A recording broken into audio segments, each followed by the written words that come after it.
You know, it's a lot as parents that we have to sort of take into account when it comes to our own kids. What level should they be participating? How anxious should we all be about climate change? It's very real.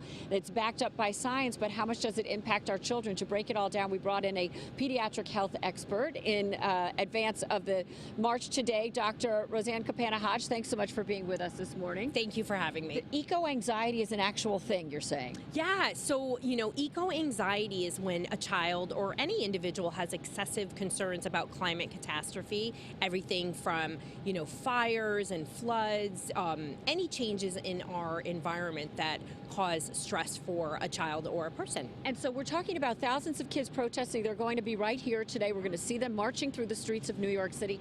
Do kids have a fear of missing out? Should every kid be in the protest? I don't think every kid should be in the protest. I think it's an incredible thing to have activism, but some children are frightened by the climate changes, and also some children are more sensitive. So parents need to use their own judgment about what is best for their child and whether they should participate or not.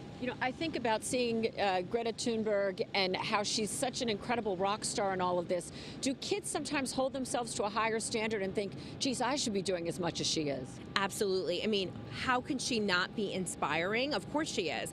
But there's a lot of pressure on kids today and teens to be a rock star, and not everybody is, and they can be the best version of themselves. But what it's leading to is a lot of pressure to just be perfect, which creates a lot of anxiety. So when we come up with eco-anxiety that we've talked about before, how do you identify a child that could be impacted by this so that you know if your child might be taking it to a level that's unhealthy? Yeah, that's a wonderful question. So children that already are a little on the anxious side or overly sensitive might be more impacted. So when should we worry when a kid is going to the extreme with concerns about what is going on in our environment? We've been talking about even OCD. Yes, absolutely. So when somebody is spending an excessive amount of time worrying about this, that is in itself an issue, and so there's levels of anxiety. So there's anxiety where it doesn't interfere with your daily functioning, but when it does, that can become a clinical issue and be generalized anxiety. But when it's OCD, somebody is spending an hour or more a day having obsessive thinking and worry about the environment. And we also have to think about age appropriate. We want to nuggetize information.